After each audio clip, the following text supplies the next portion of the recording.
పెద్దలు దత్తాత్రేయ గారు వచ్చి చిన్న చిన్న గల్లీలలో పాండప్ప కూడా పేదవాడు ప్రారంభించుకుంటున్నంటే దత్తాత్రేయ గారు వచ్చి ప్రారంభించేవాళ్ళు.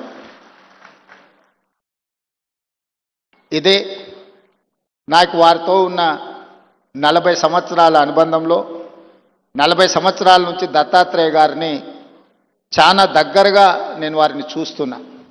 ఇంతకుముందు రాణి రుద్రమ గారు చెప్పినట్టు దత్తాత్రేయ గారి కుటుంబంతో పెద్దలు కిషన్ రెడ్డి గారి కుటుంబంతో నాకు చాలా సన్నిహిత సంబంధాలు ఉన్నాయి. అది అందరికీ తెలుసు. నేను మొన్న నీతి ఆయోగ్లో పాల్గొన్నప్పుడు ప్రధానమంత్రి గారితో మధ్యాహ్నం భోజన వేదిక మీద కూర్చున్నప్పుడు వారు చంద్రబాబు నాయుడు గారిని చూపించి ఆప్కే సాథీ ఇద్దరే అని అంటే నేను చెప్పా, నేను స్కూల్ మీ దగ్గర చదువుకున్నా, కాలేజ్ ఆయన దగ్గర చదువుకున్నా, ఇప్పుడు ఉద్యోగం రాహుల్ గాంధీ గారి దగ్గర చేస్తున్నా.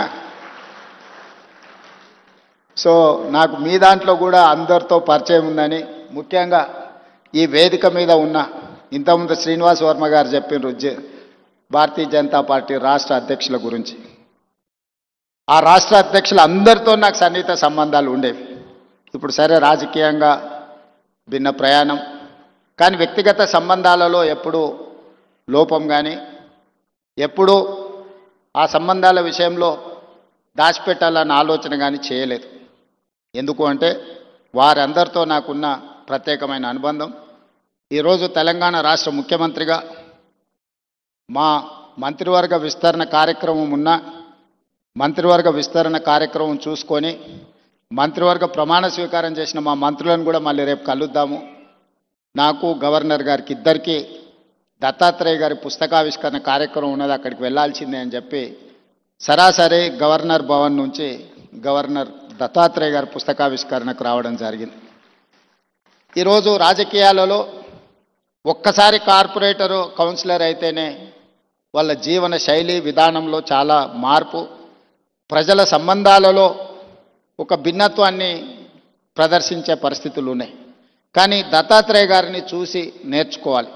అజాతశత్రువు అనే పదాన్ని మనం పుస్తకాలలోనే చదువుకుంటాం, కానీ బండారు దత్తాత్రేయ గారిని చూసినప్పుడు ఆ పదము 100% వారికి సరిపోతుంది. జాతీయ రాజకీయాలలో అటల్ బిహారీ వాజ్పేయి గారికి ఉన్న గౌరవం రాష్ట్ర స్థాయి రాజకీయాలలో బండారు దత్తాత్రేయ గారికి ఉంది అని చెప్పి మనం ఈరోజు గుర్తు చేసుకోవచ్చు.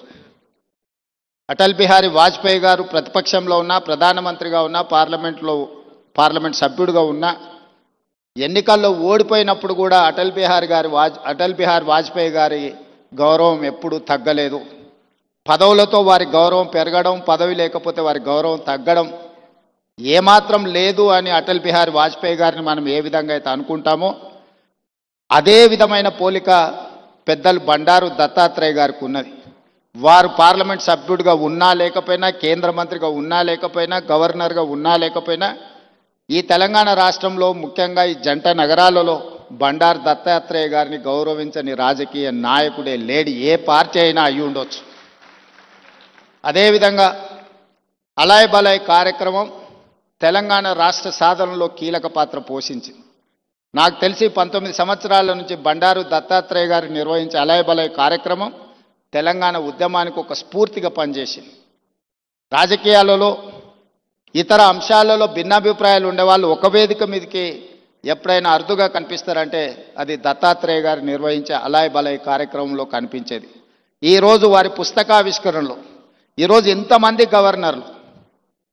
గవర్నర్లను ఒక వేదిక మీద నేను ఎప్పుడు చూడలే.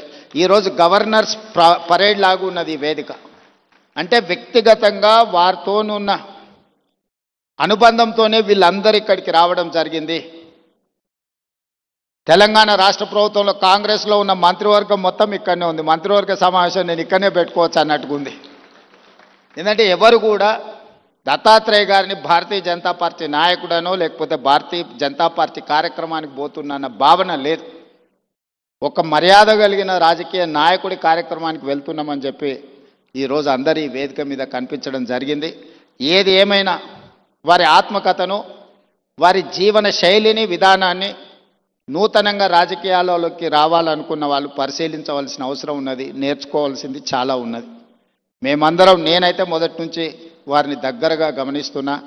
హైదరాబాదులో పి జనార్దన్ రెడ్డి గారు, బండారు దత్తాత్రేయ గారు పేదల గుండెల్లో చిరస్థాయిగా ఉంటారు. ఎవరికి ఏ కష్టం వచ్చినా, ఎవరికి ఏ బాధ ఉన్నా అది తీరుతుందో తీరదో తెలియదు, కానీ కష్టం వచ్చినప్పుడు వాళ్ళకు గుర్తొచ్చే నాయకులు ఇద్దరి జంట నగరాలలో, ఒకరి పి జనార్దన్ రెడ్డి అయితే, రెండు బండారు దత్తాత్రేయ గారు.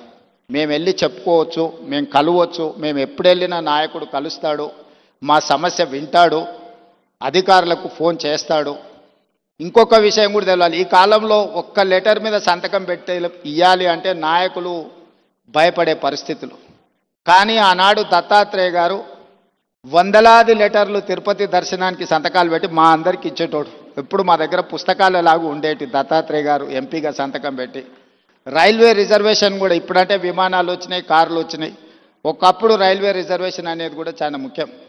దత్తాత్రేయ గారు పుస్తకాల కొద్దీ ఆయన లెటరేట్స్ మీద సంతకాలు పెట్టి రైల్వే కూపన్లకు కూడా వారు సంతకాలు పెట్టించేటోళ్ళు. అదేవిధంగా ఒకప్పుడు టెలిఫోన్ కనెక్షన్కి కూడా చాలా విలువ ఉండేది, గ్యాస్ సిలిండర్కి చాలా ప్రాధాన్యత ఉండేది. ఇవన్నీ కూడా వచ్చినెంబడే కార్యకర్తలకు రాసి ఇచ్చేసి అన్నీ పంచిపెట్టేసి బాధ్యత తీరినట్టుగా వ్యవహరించేవాడు బండారు దత్తాత్రేయ గారు. ఇప్పుడు వాటికి ప్రాధాన్యత లేకపోయి ఉండొచ్చు, కానీ ఆ రోజుల్లో వాటికి చాలా ప్రాధాన్యత ఉండేది. కానీ వారు ఏ రోజు కూడా కార్పొరేట్ బిజినెస్ వాళ్ళకి ఇవ్వలే, సామాన్యమైన కార్యకర్తలకు ఇచ్చేటోడు బండారు దత్తాత్రేయ గారు. లిస్టు రాసుకొని మొదటి నుంచే పార్టీలు ఎవరున్నారు, లేకపోతే ఆర్గనైజేషన్లో సంఘంలో కానీ స్వయం సేవక సంఘ కార్యకర్తలు ఎవరైనా మొదటి నుంచే సంఘాన్ని నమ్ముకొని ఉన్న వాళ్ళు ఎవరున్నారు, ఇట్లా ఒక్కరొక్కరిని వారు గుర్తుపెట్టుకొని రాసుకొని వచ్చిన కూపన్లను వాళ్లకు ఇచ్చి పిలిచి ఇచ్చేవాడు. సో ఇది ఈనాటి నాయకులు చాలామంది కొత్త తరం రాజకీయాలకు రావాలనుకున్న వాళ్ళు గుర్తుపెట్టుకొని నేర్చుకోవాల్సిన అంశము. దత్తాత్రేయ గారు ఆదర్శనీయులు.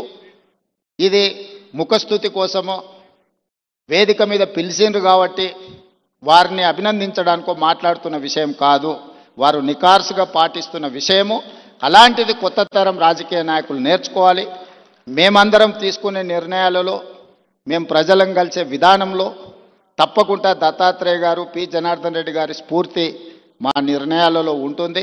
ముఖ్యంగా జంట నగరాలలో ఈరోజు ఆ స్థాయికి ఎదగాల్సిన అవసరం ఉన్నది నాయకులు. ఈరోజు ఆ లోపం కొట్టొచ్చినట్టుగా జంట నగరాలలో కనిపిస్తుంది.